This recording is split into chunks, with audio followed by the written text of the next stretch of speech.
Transfira seu auxílio emergencial para o PicPay. Você não paga nada.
Graça e paz, nós estamos para mais uma Tem muita aula. gente ensinando a vender na internet, mas as pessoas ensinam a vender sem... Nós estamos em mais uma aula do Seminário de Educação Teológica à Distância, o CETAD. O CETAD não, o ESTAD. Seminário de Educação Teológica à Distância. Então, hoje nós vamos estudar a Palavra do Senhor nosso Deus. Nós vamos abrir as nossas Bíblias no livro do Êxodo, capítulo 20 e o versículo de número 7. Êxodo 20 e o versículo de número 7.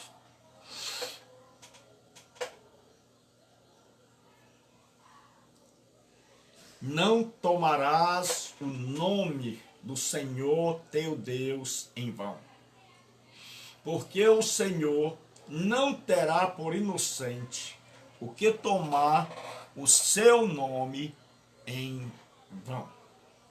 Senhor nosso Deus, nosso Pai, nós estamos em Tua presença. Pedimos que fale aos nossos corações, pedimos que nos abençoe, pedimos que derrame sobre nós a Tua graça, a Tua bênção e o Teu amor. Pai, nós dependemos de Ti, dependemos da Tua graça. Pedimos que nos instrua, pedimos que nesta aula possamos aprender, ó Deus, da Tua palavra, para a glória do Teu nome, Senhor. Em nome de Jesus Cristo, Teu Filho amado, que vive e reina para todos sempre, é que nós pedimos, é que nós oramos, é que nós agradecemos. Hoje nós vamos ter a nossa aula com os nomes, o nome e os títulos de Deus. Então, na cultura judaica, primeiro,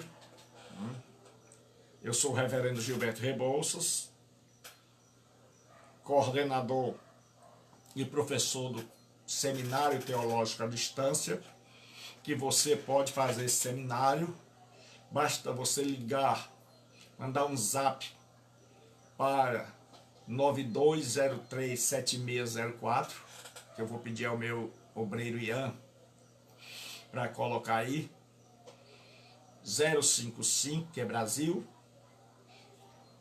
85, que é o estado do Ceará, Robson, Deus abençoe, 9, todo número agora tem um 9 na frente, aí 92037604, 92037604, para você se matricular no Seminário Teológico à Distância. Você pode fazer esse seminário de qualquer lugar do mundo.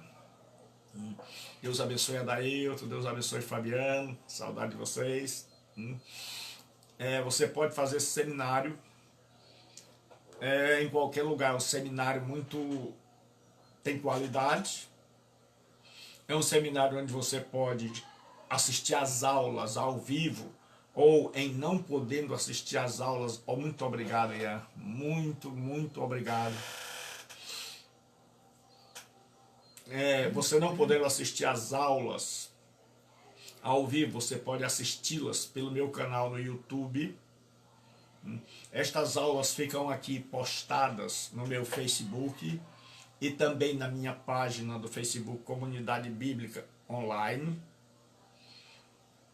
E também no meu canal do YouTube. No meu canal do YouTube tem todas as aulas, né? E o irmão Fabiano fez até uma playlist, né? Então, nós vamos pedir, se possível, irmão Fabiano, que você faça uma playlist desse... A doutrina de Deus tem sido muito valiosa para os alunos encontrarem o material.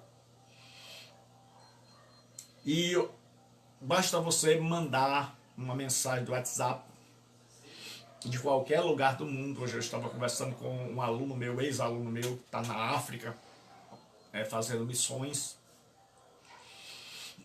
E a gente vê como é importante você poder colocar um seminário desse para qualquer pessoa. Muito obrigado, Fábio. Qualquer pessoa poder fazer. Então você é que escolhe o seu horário. Seminário à distância, você pode escolher estudar ao vivo. Você pode, além de estudar ao vivo, ver as horas que você quiser, ou não podendo, você pode escolher a tua hora, porque vai ficar gravada. Você pode estudar, e você pode estudar de onde você estiver. Porque num seminário online, não tem o professor lá para cobrar. Seminário online, né? O seminário à distância é para aquelas pessoas que querem realmente estudar, e que vão estudar mesmo sem ter ninguém por perto, porque querem estudar. Uma Edna, Deus abençoe, prazer tê-la. Então, qualquer pessoa pode se matricular neste seminário, basta mandar um zap para 92037604. O Ian já colocou aí. E hoje nós vamos estudar sobre os nomes de Deus, ou o nome e os títulos. Então nós lemos, então você procura aí no teu material os nomes de Deus, certo? Os nomes de Deus. Então nós vamos ver a importância desses nomes na cultura judaica.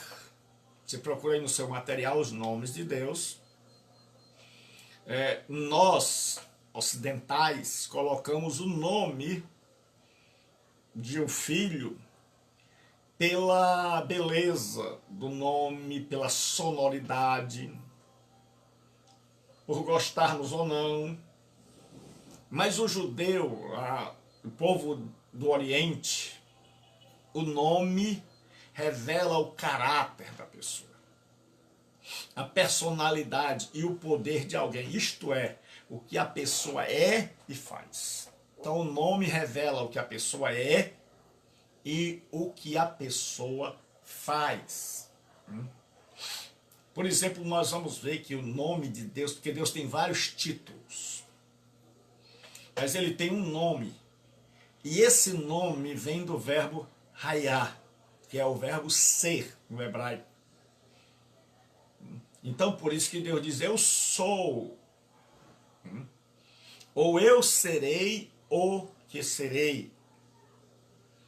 Então no hebraico, o judeu ele não chama pelo nome de Deus, porque ele teme pecar contra Deus, porque Deus disse, não tomarás o meu nome em vão, porque aquele que tomar o meu nome em vão, eu não terei por inocente. Então o judeu chama Deus de Hashem. Hashem. Shem é nome. Ha é o artigo. Hashem quer dizer o nome. Então o judeu, quando vai chamar Deus, ao invés de chamar o Yehová ou Yahvé, ele chama Hashem, por respeito ao nome sagrado. Porque diz assim, não tomarás o nome. Então eles dizem Hashem, do Senhor teu Deus em vão, porque o Senhor não terá por inocente o que tomar o seu nome em vão. Êxodo 27. No judaísmo era comum você botar numa pessoa um nome provisório e depois você mudar esse nome. Não era como nós que colocamos um nome e aí ele vai seguindo a gente. Se bem que hoje já há mudança de nome. Mas no judaísmo era comum você botar um nome provisório e você podia a qualquer momento mudar esse nome para um nome permanente.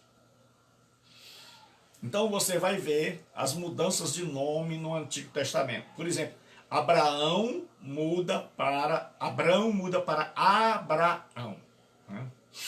O nome em hebraico é Avram. Avram quer dizer Abrão, que significa pai exaltado. Mudou o nome dele para Avraham, que significa pai de uma multidão. Então Abraão, que era o pai exaltado, agora pela promessa de Deus para incentivar Abraão na fé, porque Deus sabe que a minha fé e a sua tem hora que ela vai lá embaixo. E quando Abraão está há muito tempo esperando a promessa, né? A mulher não tem filho, a esposa está envelhecendo, Abraão está envelhecendo, o tempo está passando, e Abraão não tem ainda a promessa de Deus, porque leva 25 anos, ele recebe a promessa com 75, vai ter o filho com 100. Então o que acontece? Deus chega e muda o nome de Avram, que é como se você chegar em Israel, você perguntar por Abraão, ninguém sabe, mas se você chamar Avraham, aí todo mundo sabe. Né? Então, Abrão significa pai exaltado. Abraão significa pai de uma multidão.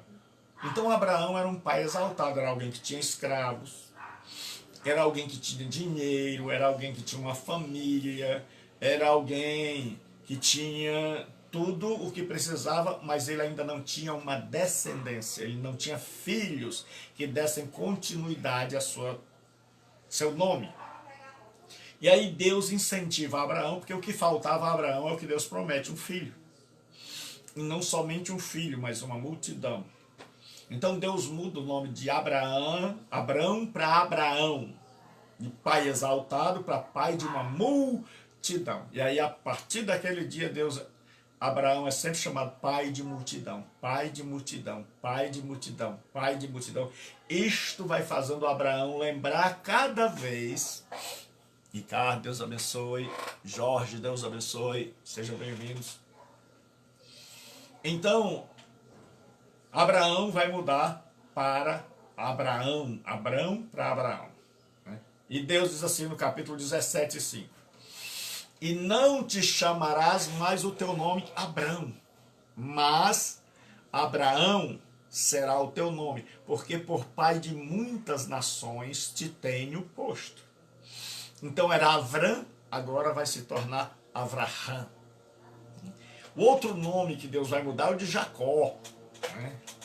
O nome de Jacó no hebraico era Yaakov, né? Que significa aquele que segura pelo calcanhar. Literalmente, se você pegar qualquer dicionário léxico de hebraico, principalmente o léxico aramaico, grego e hebraico do Strong, ou este aqui, que é muito bom, muito profundo, você vai encontrar que o Yaakov, que a gente translitera, porque, deixa eu explicar uma coisa para vocês antes. Quando os tradutores vão traduzir a Bíblia, eles fazem um consenso. Como é que a gente vai traduzir o nome Avraham? Aí, Abraão. Aí todo mundo, quando vai traduzir, traduz por Abraão. Como é que a gente vai traduzir o nome Yaakov? Jacó. E o nome Isaac? Aí, Isaac. É tanto que se você for ver nas Bíblias de edição católica, vai ter diferença. Por exemplo, onde na nossa é Gileade, a deles é Galaade. Então, os tradutores protestantes, eles fazem um acordo para os nomes próprios serem traduzidos todos do mesmo jeito. Então, o nome Jacó, que é Yaakov, significa aquele que segura pelo calcanhar. E depois passou a ter a conotação de enganador.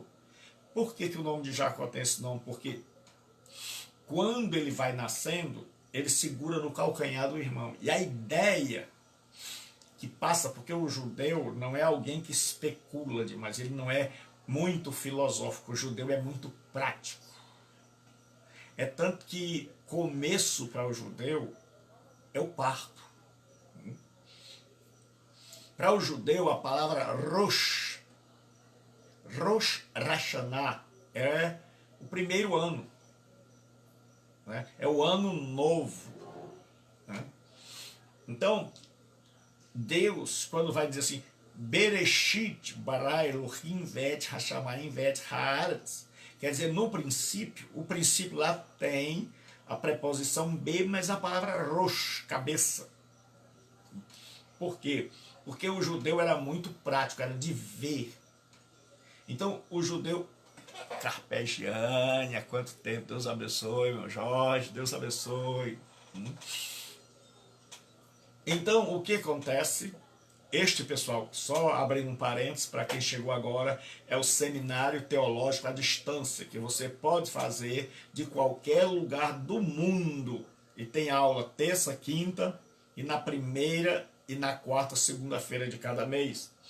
Então, basta você mandar um zap para 9203-7604, que já está aí, que o meu amigo Ian, meu colaborador, meu ajudador, já colocou aí, 9203-7604. Se você quer fazer um curso de teologia à distância, na sua casa, sem sair do celular, você não pode estar em uma sala de aula e você quer fazer um curso de teologia com qualidade e fazendo de acordo com o seu tempo, então você coloca aí, né?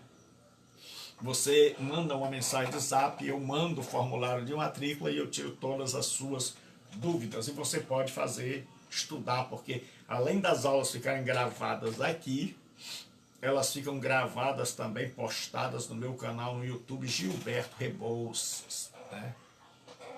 Francisca Pinheiro, Deus abençoe, seja bem-vinda. Né? Então nós vamos ver, Jacó significa aquele que segura pelo calcanhar, porque a ideia, então eu estava dizendo que o povo de Israel é muito prático, ele olha e o que ele vê é o que ele vai falar. Então quando ele olhava para o parto, a primeira coisa que ele via nascendo era a cabeça da criança. Por isso ele colocou que o princípio de tudo é a cabeça. Por isso a palavra Rosh, cabeça. Por isso o ano novo é chamado Rosh Hashanah, ou seja, o novo, começou de novo, começou uma vida. Então o judeu, quando o pai de Jacó, Isaac, quando viu o menino agarrado no calcanhar do irmão, que eram gêmeos, a ideia é que o menino ia agarrando para sair primeiro. Então ele colocou o nome aquele que segura pelo calcanhar. E depois, enganador, usurpador, porque parecia que a ideia que dava quando via as duas crianças nascendo é que um queria puxar o pé do outro, e que foi o que aconteceu, puxar o pé do outro para passar na frente. Então daí, quando o pai viu isso, colocou o nome dele de Jacó, aquele que segura do calcanhar, aquele que tenta usurpar, aquele que tenta tomar o nome. Só que lá na frente, então eu disse que o judeu sempre tem um nome provisório, depois só Deus tem nome permanente. Mas o judeu não. O judeu bota o nome no menino, depois ele muda, dependendo da experiência. Então lá na frente Israel luta, Jacó luta com um anjo. E esse anjo é a pessoa de Jesus Cristo, numa que nós chamamos de cristofania, que você já sabe. É uma manifestação temporária do Cristo. Germana, Deus abençoe, seja bem-vinda. É uma manifestação temporária do Cristo.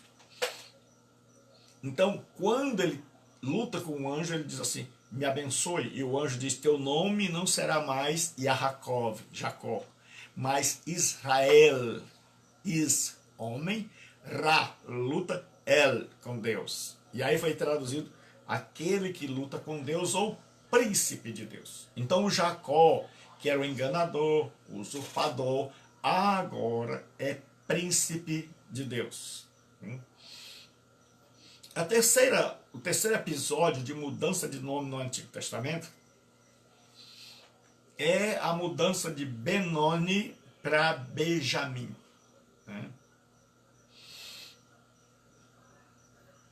Diz assim, em meio às dores do parto, disse-lhe a parteira, não temas, pois ainda terás este filho. Ao sair-lhe a alma, porque morreu, a mãe dele morreu no parto, deu-lhe o nome de Benoni, mas o seu pai lhe chamou Benjamim. Benoni é Ben-Oni no hebraico, e significa filho da dor, porque ela morreu.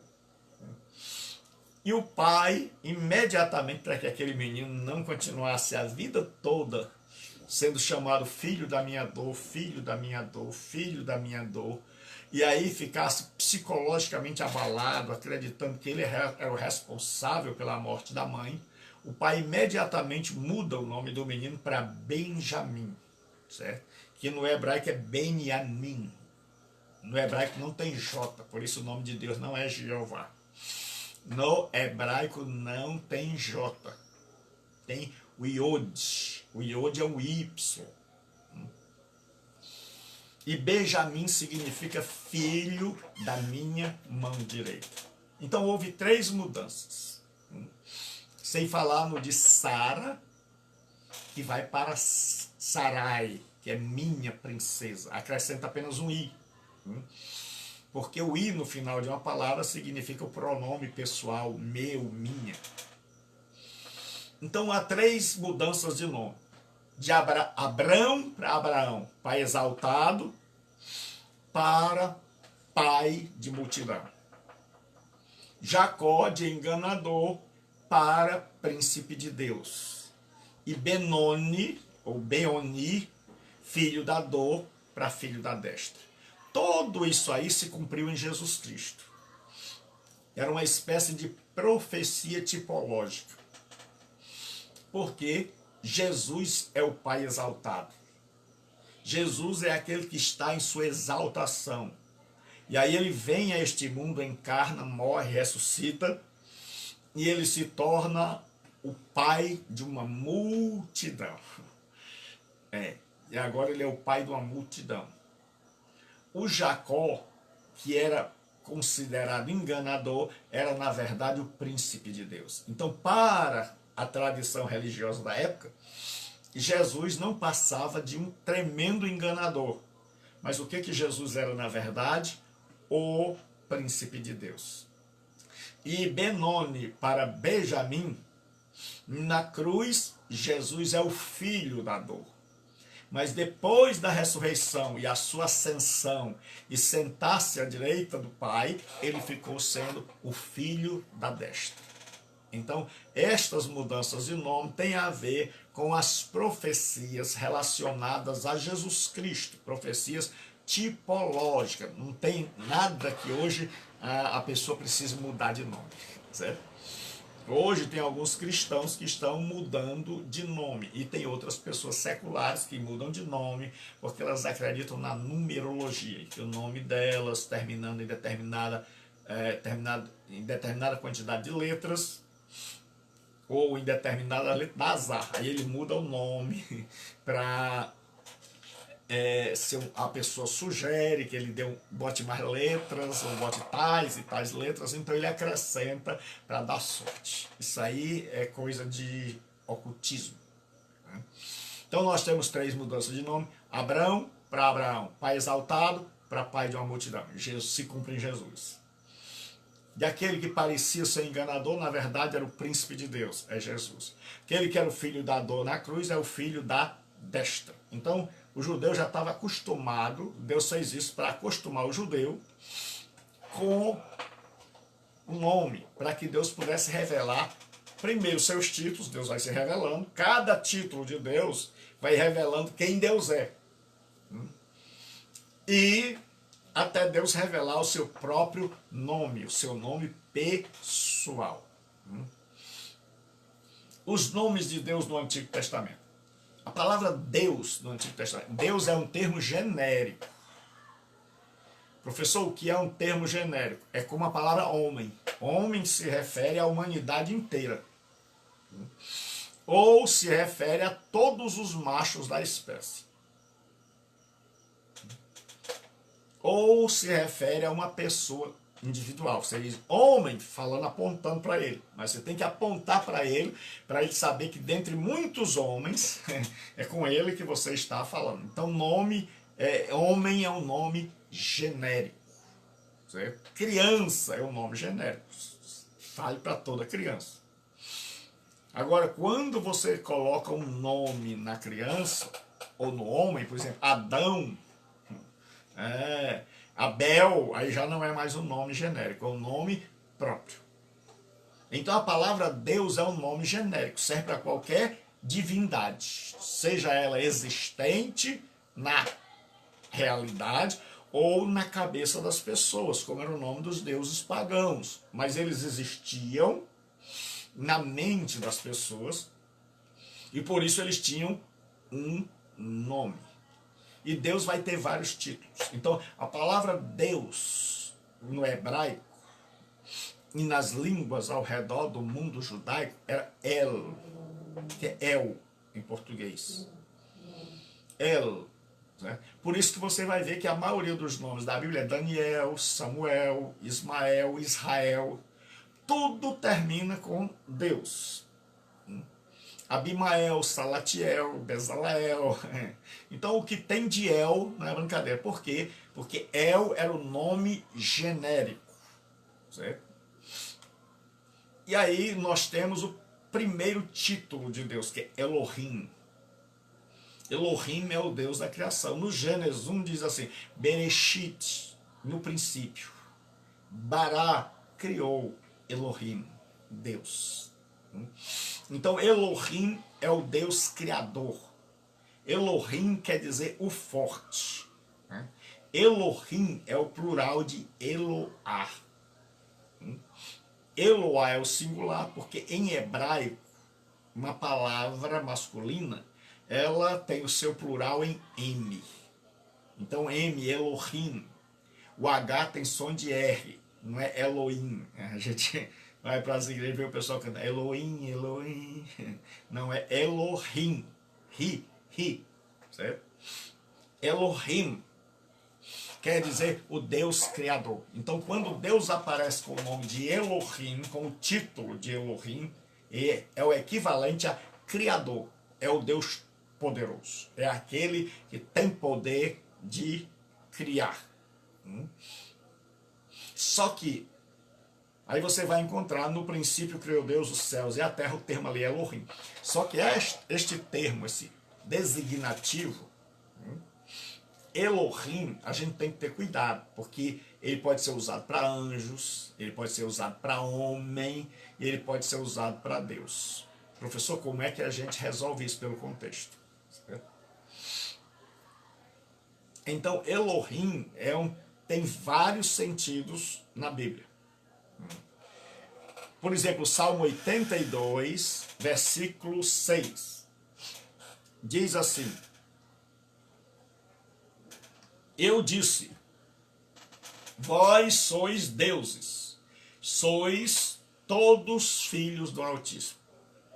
Muita gente tem se equivocado com isso aqui e criou-se até uma heresia de dizer que nós somos pequenos deuses, porque nós somos filhos de Deus. E o Salmo 82, Deus está falando com os juízes. Os juízes tinham a prerrogativa de decidir quem estava certo e quem estava errado. Esta prerrogativa, esse direito, era um direito único de Deus. Então os juízes tinham o poder de julgar entre os seres humanos. Então Deus diz aos juízes, se você pegar o Salmo 82, Deus está falando com os juízes. E Deus diz assim, vós sois Elohim, ou seja, vós sois deuses. Então, a palavra Elohim aí está sendo aplicada aos juízes, a seres humanos, certo? Que tinham a prerrogativa de decidir. Então, Deus deu a eles essa prerrogativa e por isso o autor chama-os de Elohim, deuses. Mas os deuses pagãos também são chamados de Elohim. Por exemplo, Números 25, 2. Elas convidaram o povo ao sacrifício dos seus deuses. É a palavra Elohim no hebraico.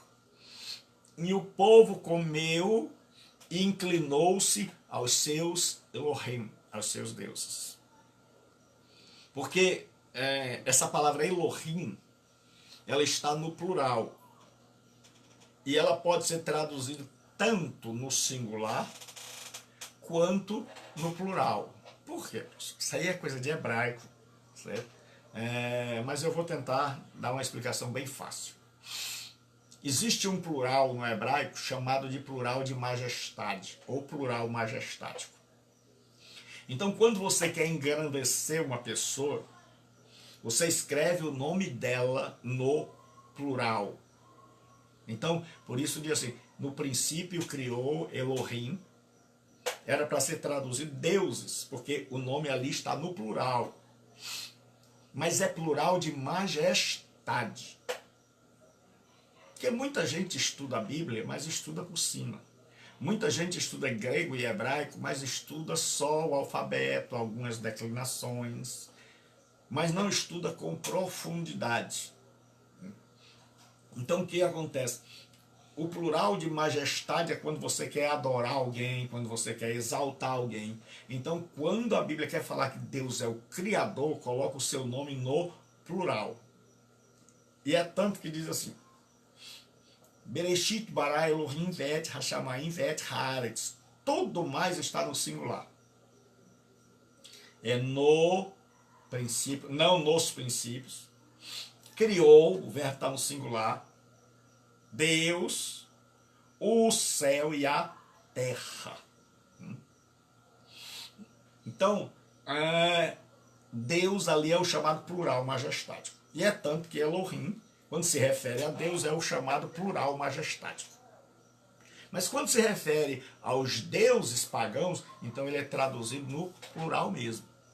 Então a gente tem que ver o contexto. Por exemplo, Deuteronômio 29, 26. E foram e serviram a outros deuses, é Elohim, e se inclinaram diante deles. Deuses que eles não conheceram, e nenhum dos quais lhe tinha sido dado. Deuteronômio 29, 26.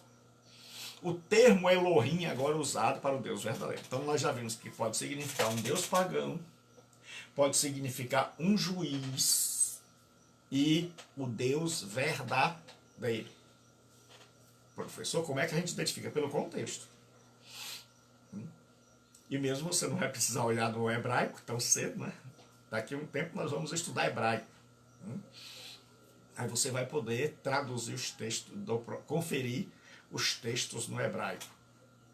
Professor, por que a gente precisa estudar hebraico? Porque a Bíblia foi escrita em primeiro lugar em hebraico.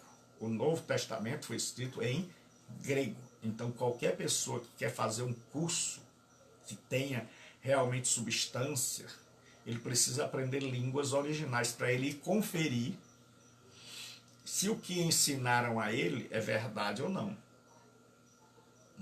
Para que a pessoa possa ir lá e olhar, rapaz, é isso que está? Porque hoje muita gente diz, mas no hebraico está assim, mas diz porque ele leu num livro, não porque ele saiba, ou porque ele foi lá conferir. Então agora diz assim, Elohim no sentido de Deus verdadeiro, certo? No princípio criou Deus os céus e a terra, aqui é a palavra Elohim, aí você já sabe que é o Deus verdadeiro. Porque assim diz o Senhor, que criou os céus e a terra, o Deus que formou a terra, que a fez e a estabeleceu, que não a criou para ser um caos, mas para ser habitada. Eu sou o Senhor e não há outro. O Deus aqui é a palavra Elohim. Então nós temos agora o Deus verdadeiro. Então a palavra Elohim pode significar também aos anjos, que diz, de seus anjos faz deuses. Em outras traduções faz labaredas de fogo. Então, os anjos, o termo Elohim pode ser aplicado primeiro ao Deus verdadeiro, mas esse título pode ser traduzido por deuses falsos, deuses do paganismo. Pode ser atribuído, como no Salmo 82, aos juízes. Então ali não vai cair na heresia e dizer, está aqui, pastor, na Bíblia, vós sois deuses. Tenha cuidado, porque a Bíblia, quando mal interpretada, ela traz juízo. A Bíblia sendo mal interpretada, então Deus está falando com os juízes e Deus diz, vós sois deuses. E vós todos sois filhos do Altíssimo. Aí a pessoa pega, é desavisada, ela não lê o texto com responsabilidade, está dizendo que eu vou ser Deus. Se eu vou ser Deus, quando chegar na glória, ou se aqui mesmo eu já sou um pequeno Deus, então nós não somos mais monoteístas, nós já somos politeístas. Existem bilhões e bilhões de deuses, né? Então tenha cuidado. Então veja lá, estude, aprenda a ler livros bons, aprenda. Por isso que a gente dá uma bibliografia, que é para você ir pesquisar, para você começar a ler, para você não depender dos outros. Porque você diz assim, o pastor Gilberto estuda muito, ele vai responder. Mas e se eu não souber, se eu estiver errado? Então você tem que aprender a estudar, a adquirir livros, a ler, a gostar de ler. Toda a igreja comprometida com a verdade é uma igreja que estuda a palavra de Deus. Então, esse nome pode se adequar aos anjos, pode ser atribuído aos anjos, a um juiz humano, a deuses falsos, mas é um nome atribuído também ao Deus verdadeiro, é um título. Só que esse nome, muitas vezes é composto, para a gente ver outros títulos de Deus. Por exemplo, El Shaddai, né? Significa o Deus Todo-Poderoso. Certo? El Shaddai, Deus chega para Abraão Abraão tá com aquela dúvida assim, meu Deus, eu creio na tua promessa, mas o tempo está passando. Então Deus chega para Abraão e diz: Abraão, eu sou o El Shaddai, o Deus Todo-Poderoso, certo? Esse é o Deus do pacto. Olha o que diz o texto. Quando atingiu Abraão a idade de 99 anos, ou seja, desde 75 que ele caminha com Deus. Ele tem quantos? 99.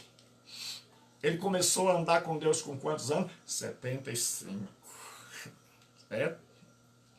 Então, apareceu-lhe o Senhor e lhe disse, porque faz tempo que Abraão espera, faz tempo que Abraão espera a promessa.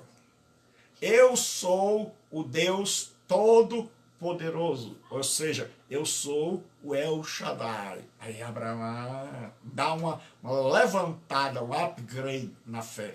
Né? Anda na minha presença e ser perfeito. Gênesis 17. Gênesis 28, 3, Deus diz assim: Deus Todo-Poderoso te abençoe, te faça fecundo e te multiplique, para que venhas a ser uma multidão de povos. Então aqui também é o El Shaddai. Né? Aquele texto que muita gente conhece, gosta, do Salmo 91, né? O que habita no esconderijo do Altíssimo, a sombra do Onipotente. Ou seja, aquele que tem todo poder. A palavra onipotente, certo? É a tradução do termo hebraico El Shaddai. Então, El Shaddai é o Deus que aparece aos patriarcas. Então agora, ele era usado para lembrar ao povo as promessas de Deus feitas a Abraão. O El Shaddai aponta para o poder que ele tem de cumprir suas promessas. Então, quando Deus chega e diz assim: ô Giovanni, Deus abençoe. Quando Deus chega e diz assim: olha, Abraão, eu sou o El Shaddai, significa eu tenho poder para cumprir o que eu prometi a você.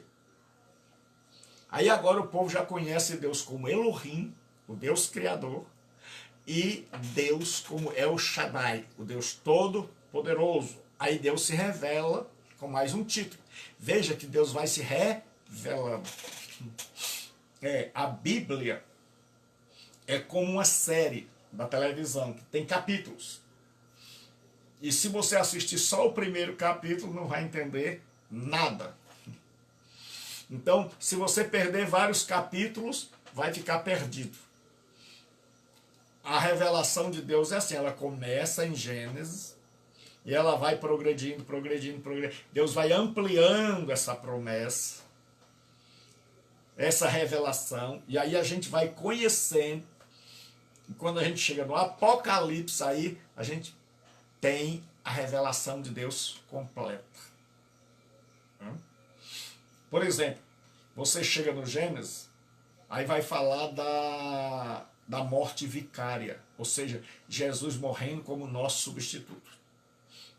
Aí lá no Gênesis, tem de uma forma bem implícita, que quando Adão pecou, né, Deus fez vestes de pele de animal e cobriu Adão e Eva. Se Deus fez veste, significa que Deus matou o animal. Então, o animal inocente morreu para cobrir Adão e Eva, que eram os pecadores.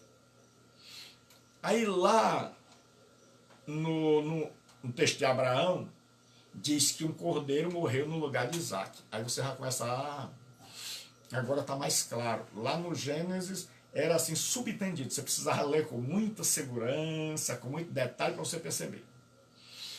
Aí você vai para o Êxodo. E aí, agora não vai mais morrer por um. O cordeiro vai ser sacrificado para salvar todos os primogênitos. Aí o tempo vai passando, e aí agora, uma vez por ano, o cordeiro tem que ser oferecido, e várias vezes tem que ser oferecido pela nação de Israel. O inocente morre pela nação de Israel. Aí você chega no livro de Isaías, já não é mais o cordeiro, é o servo fiel. O castigo que nos traz a paz estava sobre... Aí você vai começando a pensar, espera aí, algo que começou lá no Gênesis, de forma que a gente precisa ter muita cabeça para entender, Deus cobriu Adão com pele de animal, mas se Deus cobriu com pele, tirou a pele de alguém. Então, Deus arrancou a pele de um para livrar a pele de dois transgressores. Aí você começa a perceber, aí a revelação vai aumentando. Em Isaías já não é mais um animal, é um homem. E aí vai se cumprir na pessoa de Jesus Cristo. Então a revelação de Deus é assim. Se você não ler a Bíblia toda, e se você não acompanhar tudo e procurar os detalhes e não estudar com afinco, você vai se perder. Você vai ficar perdido na vida. Certo? Então tem que ler, tem que acompanhar, tem que ver a sequência histórica. E aí você vai começar a compreender. Então Deus vai se revelando. Deus primeiro diz assim, eu sou o Elohim. É um título. Eu sou o Criador. Pronto, eu tenho poder para criar. Mas Elohim ainda podia ser chamado homem, anjo. Então Deus diz assim, olha, Abraão, eu sou El Shaddai. Agora é outra coisa. Agora eu sou todo poderoso. Então, Abraão, você crê em mim que eu sou todo poderoso? Creio. Então não desanima aí. Tu tá com 24 anos que espera, mas eu tenho poder para cumprir as minhas promessas. Aí o tempo passa e agora Deus se apresenta como El Elyon, né? O Altíssimo, Deus Altíssimo. É o El Elyon, é o Altíssimo, aquele que está acima de tudo e de todos. Então El Shaddai tem todo o poder. Agora El Elyon é o Altíssimo, é o transcendente, é aquele Deus que é maior que o universo, é aquele Deus que está fora do universo. E ele se apresenta ao rei Melquisedeque. Gênesis capítulo 14, versículo 18, diz assim, Melquisedeque, rei de Salém, trouxe pão e vinho e era sacerdote do Deus Altíssimo. Era sacerdote do El Elyon. Então agora o que a gente já conhece? Se a gente tivesse lido a Bíblia só até aqui, o que a gente já conhecia de Deus? Que Ele é o Criador. Que Ele é... Mas se eu ler só o capítulo 1 do Gênesis, eu descubro que Deus é o Criador. Mas eu posso confundir Deus com outros deuses, pagãos. Eu posso confundir Deus com homem. Mas se eu continuar lendo o Gênesis, só à medida que eu vou lendo o Gênesis, Deus já se apresenta como El Shaddai. Agora é o Todo-Poderoso. Então agora eu sei duas coisas de Deus. Primeiro, que Ele é Criador. Segundo, que Ele é Todo-Poderoso. Ele é o Onipotente. É o único Deus que tem todo o poder. Aí agora Deus já vai se distanciando dos outros deuses e vai se revelando ao seu povo. Só em Gênesis. Você chegou em Gênesis, você nem saiu de Gênesis ainda, e você já sabe duas coisas acerca de Deus. Aí você continua em Gênesis e Deus chega e diz assim, que Melquisedeque era, certo, sacerdote do Deus Altíssimo, do El Elyon. Então agora o Deus maior, esse nome aponta para a sua força, para a sua soberania, para a sua supremacia. Esse nome aponta para Deus como possuidor de todas as coisas. Esse nome é mencionado pela primeira vez em Gênesis aqui.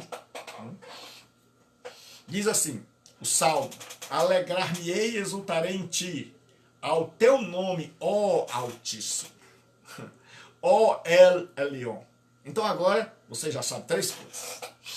Deus é o Criador, Elohim. Deus é o Todo-Poderoso, El Shaddai. E Deus é o mais alto. Deus é o Supremo. Não é que Deus seja bem altão, jogador da NBA. Significa que Ele é disparadamente transcendente. Então ele agora é o El Elyon. Isso você ainda nem saiu do Gênesis. E Deus já está se revelando. Aí a Bíblia agora vai dizer que ele é o El Olam. Em Gênesis 21. Veja, nós ainda estamos no Gênesis. Certo? Ele agora é o El Olam. É o Deus eterno. Eita, aí você diz, opa. Aí o judeu começou. Por quê? Deus precisa se revelar a esse povo. Porque o povo de Israel foi para o Egito. No Egito eles passaram 400 anos. E no Egito eles viram todo tipo de Deus. Anubis, né? Osíris, Ísis. Então eles viram todo tipo de Deus. Um Deus para cada coisa. E agora, a Bíblia vai dizer que há um único Deus e não vários deuses. E esse Deus vai se revelar ao povo de Israel que havia passado tantos anos no Egito e que estava com a mente confusa, com tantos deuses. E aí agora no Gênesis Deus vai começar. Por exemplo, se você ler Gênesis, a palavra que o Espírito de Deus pairava sobre a face do abismo, abismo ali é Terrom. Terrom era o nome de um deus. Os antigos acreditavam, os pagãos, que o mar era um deus. Por isso no livro de Jonas ele joga uma oferenda para acalmar o deus Yam. Não é tu não, Ian. É o Yam do mar. Então o que acontece? Deus agora tem que doutrinar, porque não basta tirar do Egito. Você viu que Deus tirou do Egito, mas muitos morreram no deserto. Por quê? Porque eles não eram discipulados. Porque na hora que Moisés sai de perto, eles fazem um bezerro para adorar, que era o Deus touro do Egito. Quando eles estão na pior, na dificuldade, eles se lembram do Egito. Aí Moisés agora vai discipular. Vai dizer, ó, Deus é o Elohim. Deus que nós seguimos é o Elohim. É o Criador. Ah, mas ele também é o El Shaddai. É o Todo-Poderoso. Porque no Egito cada Deus tinha poder para uma coisa. Mas Deus agora é o Deus Todo-Poderoso. Ele é o El Elyon. Ele é o Eterno. É o Altíssimo. Ele é o Deus Altíssimo. Acima de todos os deuses. Se você pensar em um Deus, Moisés está dizendo, nosso Deus é maior. Então o judeu já sabia. Elohim, Criador, poderoso. El Shaddai, todo-poderoso. Certo? El Elyon, Altíssimo. Senhor de todos, de tudo. Aí ele começará, agora nós estamos começando a conhecer a Deus. Moisés diz, tenha calma que nós ainda estamos no Gênesis. Primeira lição. Aí Moisés diz que Deus é o El Olam, o Deus eterno. Olam quer dizer eternidade. Né? O eterno. Aí ele diz assim, plantou Abraão tamargueiras em Berseba e invocou ali o nome do Senhor, o Deus eterno. A quem Abraão invocou? O El Olam, o Deus eterno. Então agora o povo já sabe, Deus é criador, e eu estou sempre repetindo para ficar na sua cabeça. Deus é criador, Deus é o Todo-Poderoso, é o Shaddai. Isso ainda não é o nome de Deus. São designativos para que a pessoa compreenda. Ah, Deus é criador. Aí o povo judeu diz assim, quem criou tudo isso? Deus. Mas quem é Deus? O El Shaddai. É o Todo-Poderoso. Mas ele é só isso? Não. Ele é o El Elyon, o Altíssimo. Ele está acima de tudo, de tudo, de tudo.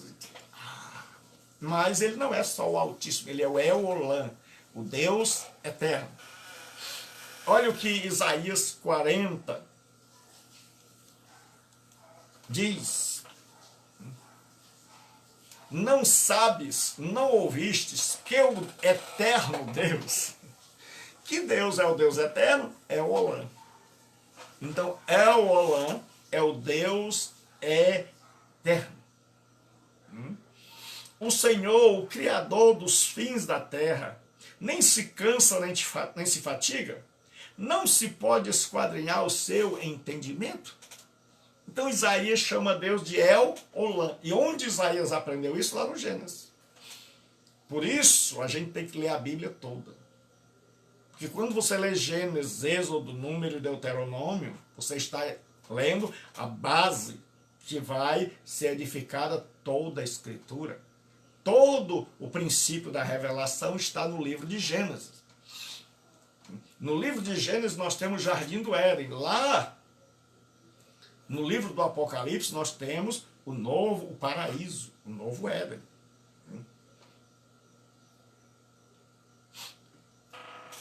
E aí nós vamos ver que o judeu vai chamar Deus de Adon. Adon quer dizer Senhor. E Adonai, se você botar um I no final, numa palavra hebraica, ela fica meu. Então Adonai é meu Senhor. Então o judeu agora, como servo de Deus, eles passam a chamar Deus de Adon ou Adonai, que quer dizer meu Senhor, meu mestre, meu possuidor. Então a pergunta que a gente faz é: Deus é o meu possuidor? Deus me tem? Deus é dono da minha vida? Eu estou estudando porque eu quero conhecer o meu Senhor, meu amo, aquele que governa, aquele que é dono da minha vida, aquele que é o Adonai, certo? Então o judeu agora vai chamar Deus de Adonai. Diz assim: pois o Senhor vosso Deus é Deus dos deuses e o Senhor dos senhores. Aí você vai dizer: espera aí, pastor, onde é que o senhor está? Está no Apocalipse? Não. Eu estou em Deuteronômio 10, 17. Vou ler de novo. Pois o Senhor vosso Deus é o Deus dos deuses. Moisés está discipulando o povo de Israel. Porque era um povo que não podia ver um Deus pagão que caía. Pois o Senhor vosso Deus é o Deus dos deuses e o Senhor dos senhores, o Deus grande, poderoso e temível, que não faz acepção de pessoas nem aceita suborno. Ele está dizendo aqui: Deus é o Adonai. Essa palavra Senhor, traduzida com a primeira... Porque como é que os tradutores fizeram? Quando vai traduzir o nome de Deus mesmo, traduz tudo em maiúsculo. S, eles fizeram um acordo. Porque um traduzia Jeová, o outro traduzia Javé, o outro traduzia Yavé, e aí fizeram um acordo para traduzir por Senhor em caixa alta, ou seja, tudo em maiúsculo. E a palavra Adonai, eles traduzem também por Senhor, mas só a primeira letra é Senhor. É maiúsculo, é o S. Então quando você lê na sua Bíblia e tiver tudo em maiúsculo, significa que no hebraico ali é o nome de Deus, é o Yod He Vav He, é o Tetragramaton. São 4 letras, que é o nome de Deus, nome pessoal de Deus, não é um título, é um nome. Mas quando você vê Senhor com S maiúsculo e os outros tudo em minúsculo, ali é a tradução de Adonai, que é meu Senhor. Então, agora nós temos o Deus Criador, Elohim, o Deus Todo-Poderoso, El Shaddai. Esse Deus vai se revelando: eu sou todo poderoso. É como se Deus dissesse: ó, eu sou poderoso e eu criei todas as coisas, eu sou o Criador. Aí Deus diz: mas você precisa de mais revelação a meu respeito. Eu sou El Shaddai, o Todo-Poderoso. Mas você precisa de mais revelação, então vou me revelar um pouco mais. Eu sou El Elyon, o Altíssimo. Você precisa de mais revelação. Eu sou El Olam, o Eterno. Ah, mas eu vou te revelar mais uma coisa. Eu sou o teu Senhor. Eu sou o Adonai. Eu sou o Senhor da tua vida. Eu sou o soberano. Eu sou o rei. Eu mando na tua vida. Aí faltava o nome de Deus.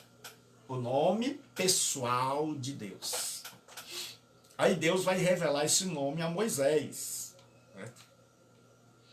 Principalmente no texto da sarça ardente. Certo?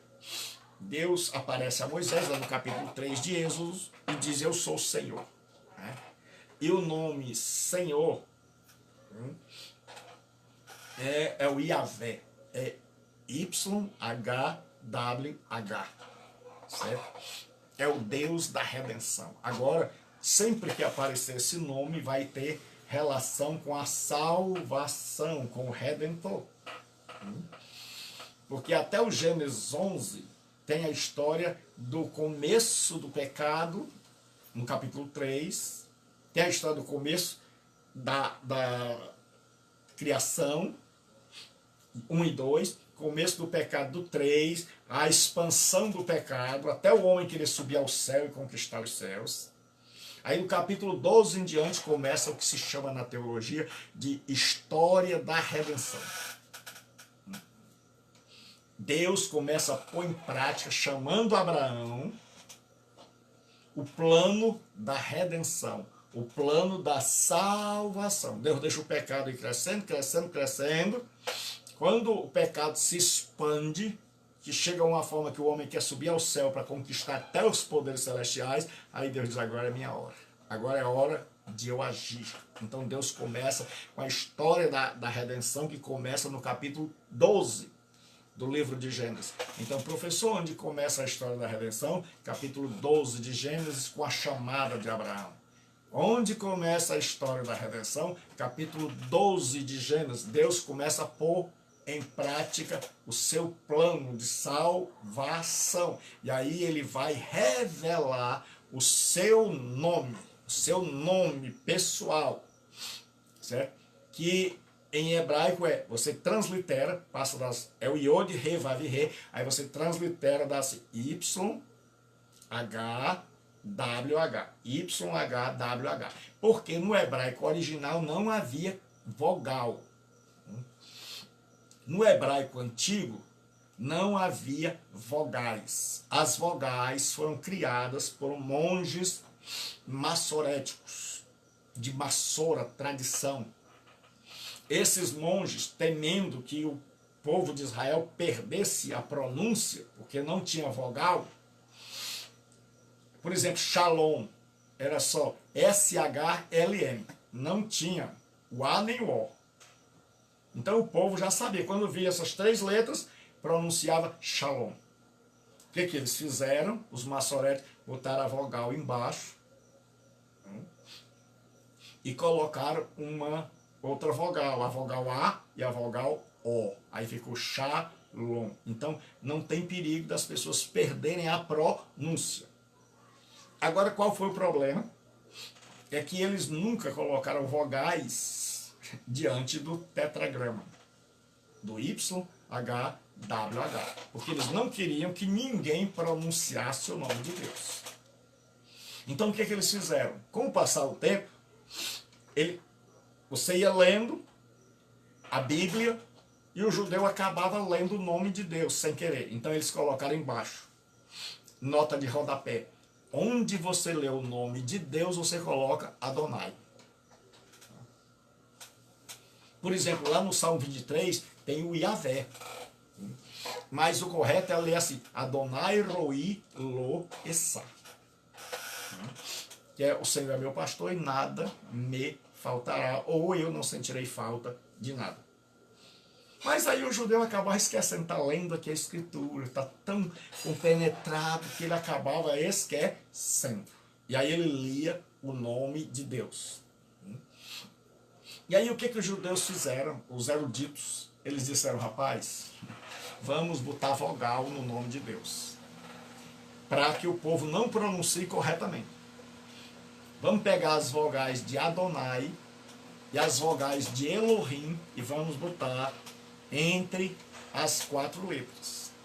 Aí ficou Iavé ou Ieoa. É por isso que tinha aquela música. Ieoa. Aí ficou a pronúncia assim, Iavé ou Ieová. Aí aportuguesaram para Jeová. Aí muita gente pensou que o nome de Deus era Jeová. Mas o judeu já fez isso para que a gente para que eles, em primeiro lugar, nunca pronunciassem o sagrado nome em vão. Porque quando você estava dizendo Jeová, Javé, Iavé, não era o nome de Deus, porque eles pegaram propositalmente as vogais e botaram o nome YHWH. Eles colocaram IA, aí botaram E, Iavé. Pronto. Aí os outros pegaram e botaram I, eu, e, o, vá. Aí ficou Ieuva ou Ieoá. Aí, pronto. Eles agora fizeram isso e agora o povo podia ler. Aí o povo estava lendo, lia Iavé, Ieoa, Iová, mas não estava mais pronunciando o nome sagrado. Então, isso eles fizeram para evitar que o judeu pecasse pronunciando em vão o nome sagrado. Então, com o passar do tempo, por causa disso, a pronúncia verdadeira desse nome ficou complicada. E ninguém sabia mais como. Hoje, os eruditos da língua hebraica têm conseguido chegar bem próximo. E hoje já há um termo para o nome de Deus, mas eu não uso. Muita gente já, em estudo bíblico, alguns teólogos, eles até pronunciam, mas eu me dou o direito de ter uma profunda reverência. E eu sei a pronúncia aproximada, mas prefiro ficar com Iavé, certo? Então agora esse é o nome pessoal de Deus, que vem do verbo raiar, o verbo ser. E aí o que acontece? Vai ter uma contração, Iá. Certo? Iá é o nome é a contração do nome de Deus. Então o nome de Deus agora por todo mundo vai ser Iavé. Aí diz assim, ó, tá aqui onde aparece pela primeira vez o nome pessoal de Deus. E eu apareci a Abraão, a Isaac e a Jacó como Deus Todo-Poderoso. Como quem? Como El Shaddai. Ele diz, mas pelo meu nome, o Senhor, tudo em caixa alta significa tudo maiúsculo, não lhe fui perfeitamente conhecido. Deus está dizendo, olha Moisés, nem Abraão, nem Isaac, nem Jacó conheceram o meu nome, conheceram meus títulos, conheceram que eu sou Elohim, né? Veja que agora é mais um passo na revelação, certo? É mais um passo. Nos dias de Abraão, eles conheciam. Quando eles queriam orar, Elohim, El Shaddai, El Elyon, El Olam, mas eles não sabiam o nome de Deus. Agora, com Moisés, Deus disse, Moisés, pelo meu nome não fui conhecido, mas agora eu vou te fazer conhecer o meu nome. Aí é onde ele apresenta o nome sagrado, né? Aí ele diz assim, o Senhor, aí lá no hebraico tem Yod He Vav He. Não lhes fui perfeitamente conhecido. Deus diz, eles não me conheceram perfeitamente. Aí em Isaías ele diz assim, eu sou o Senhor. E se você perceber na sua Bíblia vai estar tudo em maiúsculo. Este é o meu nome. E a minha glória, pois, não darei a outra, nem a minha honra às imagens de escultura. Então Deus está dizendo agora qual é o nome dele, Iavé. Que a gente vai usar a pronúncia Iavé para o nome sagrado. Então Deus agora é conhecido como o Iavé. E aí, Deus vai ter vários nomes compostos. Como ele tinha com El Shaddai, Deus Todo-Poderoso, El Elyon, Deus Altíssimo, El Olam, são nomes, títulos compostos. Agora vai ter nomes compostos com Iavé. Aí tem assim, Iavé Tsavaot, que é o Senhor dos Exércitos. Deus vai aparecer para o povo de Israel e dizer assim, olha, eu sou o Senhor de vocês. Eu tirei vocês da casa da servidão. Vocês agora são os meus exércitos. Aí Deus é Senhor dos exércitos angelicais, Deus é Senhor dos exércitos estelares, Deus é Senhor, porque Deus fala das estrelas como um grande exército, e Deus é Senhor dos exércitos de Israel. É por isso que quando o gigante Golias desafia as tropas de Israel, Davi fica mordido. Davi fica furioso, porque não admite que um pagão desafie o exército do Yahvé Savaote. O Deus dos exércitos. Então agora, o povo de Deus, sempre que está na tribulação, sempre que está na luta, diz: nós servimos ao Senhor dos exércitos. Então diz assim: mandou, pois, o povo trazer de Siló a arca do Senhor dos exércitos. Do Senhor dos exércitos, entronizado entre os querubins, e os 2 filhos de Eli, Ofni e Finéias. Aí o nome bonito, você está nos seus filhos, estavam ali com a arca de Deus. Então agora vem o Senhor dos exércitos. Eles vão para a guerra. E eles precisam de quem? Quem eles precisam que esteja na frente? O Senhor dos exércitos. Aí você descobre: professor, já descobri que Deus é o Elohim, poderoso, criador. Deus é o El Shaddai, todo poderoso. Então precisando de um milagre, eu já sei, é Deus. Ele é o El Elyon, o Altíssimo. Então eu sei que não há ninguém igual a ele. O El Olam, ele é eterno. Então eu já sei da eternidade de Deus. Mas eu sei que Deus tem um nome sagrado, é o Yahvé. Mas ele não é apenas o Yahvé. O Yahvé vai ter nomes compostos. Vamos lá, Senhor dos exércitos. Você está na guerra? Está na batalha? Aí você sabe que você serve ao Senhor dos exércitos. Aí Deus vai passando. E Deus diz: olha, eu sou Yahvé e Iré, que a gente chama de Jeová Jireh. No hebraico é Yahvé e Iré. Quer dizer, o Senhor proverá. O Deus da providência. O Deus que nos dá tudo o que precisamos. É o Deus de Abraão, o Deus que aparece a Abraão. Você vai ver quantas coisas profundas tem no Gênesis. Quantas coisas. Se eu fosse você, começaria a ler o Gênesis hoje. O Gênesis é tremendo. Quem fez Pentateuco comigo já sabe, Gênesis é tremendo. Se você não entender Gênesis, Êxodo, Números e Levítico e Deuteronômio, você não vai entender o resto da Bíblia. Porque a base para entender o restante da Bíblia é compreender os 5 livros de Moisés. Então Deus agora é o Deus da providência. Abraão está precisando de um cordeiro, o que Deus faz? Manda o cordeiro.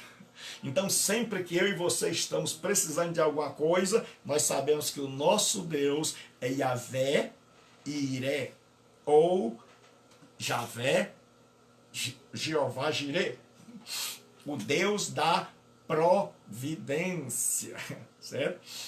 Olha, e pôs Abraão por nome aquele lugar: o Senhor proverá. Yahvé e Iré. Daí dizer-se até o dia de hoje: no monte do Senhor se proverá. E lá naquele monte foi onde foi construído o templo. Aí Deus tem outro nome composto. Tem o seu nome pessoal, mais um designativo. Yahvé Sidkenu. Que quer dizer, certo? O Senhor, justiça nossa. Ou o Senhor é a nossa justiça. Aí agora já começa a se desdobrar o plano de salvação. O primeiro livro mais antigo é o livro de Jó. E no livro de Jó, Jó faz uma pergunta: como se justificará o homem diante de Deus? E aí Deus aparece como o Yahvé Sidkenu, certo? Que quer dizer o Senhor, justiça nossa. Então já começa a ver que a justiça não vem do homem, mas ela é uma justiça imputada. Vanessa, Deus te abençoe, te guarde, te proteja. Então, Yahvé Sidkenu quer dizer o Senhor, justiça nossa. Olha o que Jeremias diz: nos seus dias Judá será salvo, Israel habitará seguro. Será este o seu nome, com o que será chamado: o Senhor, justiça nossa. Yahvé Sidkenu, que quer dizer o Senhor é a nossa justiça. O povo de Israel começou a ter uma revelação agora. A resposta que Jó queria. Como é que eu vou me justificar diante de Deus? E Jeremias diz, não é você que vai justificar-se. Deus usando a boca de Jeremias, Maurício, Deus abençoe. Deixa eu ver, é Márcio Júnior. Então Deus está dizendo através de Jeremias, não é você que vai justificar. Sou eu que vou justificar. Eu sou Yahvé Sidkeno. Eu sou o Yahvé Sidkeno. Que quer dizer, o Senhor é a nossa justiça. Então, quem é que vai justificar o homem? Deus. Aí você vai, tem Yahvé Chamar, que quer dizer, o Senhor está ali. Em Ezequiel 48, 35, assim, 18 côvados em redor, e o nome da cidade, desde aquele dia será o Senhor está ali. Pastor, por que ele disse, o Ezequiel diz, professor, que o nome de Deus é o Senhor está ali, porque o povo está lá na Babilônia, às margens do rio Quebar. Eles estão agora longe da sua terra. E o judeu acreditava, como muitos crentes de hoje, que Deus habitava no templo. E aí vem Nabucodonosor, destrói o templo, eles vão para o cativeiro, uma pandemia. Aí eles não podem mais ter acesso ao templo. E aí eles vão, ficam atribulados, ficam perturbados. E aí Deus permite que Ezequiel vá no meio, que era um sacerdote e profeta. E Ezequiel chama Deus de Yahvé, certo? Chamar, o Deus que está presente. O Deus que tanto estava em Israel, como o Deus que está presente na Babilônia. Isso. Deus abençoe. Então agora, aquela profecia é maravilhosa. Aquele povo está longe da sua terra, acreditando que Deus só estava no templo.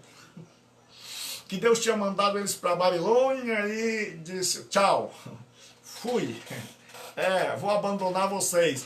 Aí agora o profeta Ezequiel diz, ele está ali, tanto em Israel, como ali na Babilônia. Deus tanto estava lá no templo, como Deus está com os cativos. Apesar de eles estarem cativos, Deus está com eles. Porque muita gente pergunta, por que? Se eles são o povo de Deus, por que Deus deixou? Se Israel é o povo de Deus, por que Deus deixou? Porque pecou, desobedeceu. E quando você está em aliança com Deus e desobedece, você não cumpre a sua parte, a aliança exige um castigo. Para que você se corrija e faça a sua parte. Não é um castigo para destruir, é um castigo para corrigir, para fazer com que a pessoa cresça. Então Deus diz assim, já imaginou o conforto?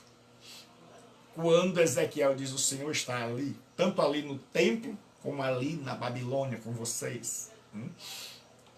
Então agora vem Yahvé Mikadishen, ou que o povo chama de Yahvé Mikadishen, certo? É o Senhor que vos santifica, certo? Esse povo saiu do Egito imundo. E aí Deus vai se apresentar para eles como Yahvé Mikadishen, o Deus que nos o Senhor que vos santifica. Então Moisés está dizendo, pessoal, vocês saíram imundos. Vocês se contaminaram conversando com os egípcios, vocês se contaminaram morando no Egito, vocês comeram comida contaminada, vocês aprenderam tudo errado, vocês estão com a mente sem conhecer nada do Deus vivo, vocês só sabem uma vaga lembrança, e muitos que moraram, nasceram aqui no Egito, não têm nenhuma experiência com esse Deus. Mas agora vocês estão imundos, impuros, e Deus vos santifica. Quando Ele tira vocês do Egito, que Ele está no meio de vocês, a santidade dEle, purifica vocês. Aí ele diz assim: tu, pois, falarás aos filhos de Israel e lhes dirás: certamente guardareis os meus sábados, pois é o sinal entre mim e vós. Sinal entre quem? Sinal entre quem? Entre mim e vós. Certo? Entre Deus e a nação de Israel. Então Israel tem por obrigação de guardar o sábado. Diz assim: tu, pois, falarás aos filhos de Israel e lhes dirás: certamente guardareis os meus sábados. E sábado aqui não tem a ver só com o sábado semanal, porque tinham as festas anuais que também eram chamadas de sábados. Por isso que a palavra sábado está no plural. Pois esse sábado semanal é o sinal entre vós, entre mim e vós, entre Deus e a nação de Israel, nas vossas gerações. Morre o pai, entra o filho, tem que guardar o sábado, porque o sábado é o sinal da aliança, é o sinal da berite, é o sinal do pacto. Para que saibais que eu sou o Senhor que vos santifica. Então ele está dizendo: se vocês me obedecerem, vocês vão agora serem santificados. Então Deus é o Deus que nos santifica. Sua presença induz a obediência. E nós somos transformados à medida em que andamos com esse Deus que nos santifica. E aí, Moisés vai para uma guerra, e Deus se apresenta a ele como Yahvé, certo? Yahvé Roi, que é o Senhor é meu pastor. Salmo 23, salmo muito conhecido. Mas ele diz assim: o Senhor é o meu pastor, Yahvé Roi, que é a palavra meu pastor. Raá é pastor, Raá é pastor. Roi é meu pastor. Então ele diz assim: o Senhor é o meu pastor. Agora você já sabe. Pastor, vamos recapitular aí. Eu me perdi. Ele é o Yahvé Nissi. Certo? Então, ele é o Senhor que é a minha bandeira. Ele é o Yahvé Roi. Ele é pastor. Bandeira era aquele estandarte que ia na frente na hora da guerra. Então, quando Moisés disse que o Senhor é a minha bandeira, quem vai na frente? Deus. Então, vamos fazer uma recapitulação para você entender. Ele diz assim: Deus é o Yahvé Savaote, Senhor dos exércitos. Então Deus tem todo o exército de anjos e um exército de crente verdadeiro para servi-lo, para proclamar sua palavra. Deus é o Yahvé Iré, é o Senhor da providência. Então quando eu preciso, eu sei que não vou passar fome. Eu sei que Ele vai suprir as minhas necessidades e que Ele vai suprir a maior de todas elas, que é prover um Salvador para salvar a minha vida, para me salvar da condenação. Ele é o Yahvé Tzidkenu, Ele vai ser a minha justiça. Então a minha justiça é Ele. Ele é o Yahvé Shammah, o Deus que está presente. Ele é um Deus presente, que nunca nos abandona. Ele é o Yahvé Mikadshem, Ele é o Deus que nos santifica. Ele é o Yahvé Nissi, o Senhor é a minha bandeira. Na hora da luta, eu não estou só. Na hora da luta, Ele vai na minha frente. E Ele é o meu pastor. Eu sou ovelha do seu pasto. Salmo 100 diz: foi Ele, não nós, que nos fez povo seu e ovelhas do seu pasto. Aí, Gideão diz que a revelação vai crescendo e o povo vai sabendo: Deus nos santifica, Deus nos justifica, Deus está presente. Aí Gideão chama Deus de Yahvé Shalom, o Senhor é paz. Então Gideão edificou ali um altar ao Senhor e o chamou de o Senhor é paz. Até o dia de hoje está o altar em Ofra, que pertence ao Abis Esritra. Então agora Deus é paz. Aí, lá em Êxodo, você vai ver, rapaz, a gente está ali e está vendo Os nomes e o nome juntamente com o título. Yahvé Rafa, né? Que é o Senhor que te sara. E disse, se ouvires atentamente a voz do Senhor teu Deus, e fizeres o que é reto diante de seus olhos, e inclinares os teus ouvidos aos seus mandamentos, e guardares todos os seus estatutos, nenhuma enfermidade porei sobre ti. Então tem muita gente que lê isso aqui e interpreta errado. Ele diz, ó, crente não pode ficar doente, porque Deus disse que nenhuma enfermidade viria sobre ti. Mas meu filho, aprenda a ler a Bíblia direito. Das que pus sobre o Egito. Deus está dizendo, ó, nenhuma praga das que eu pus sobre o Egito, como tumores, que eu mandei lá no Egito, como a praga da água transformada em sangue, então isso não virá sobre a nação de Israel.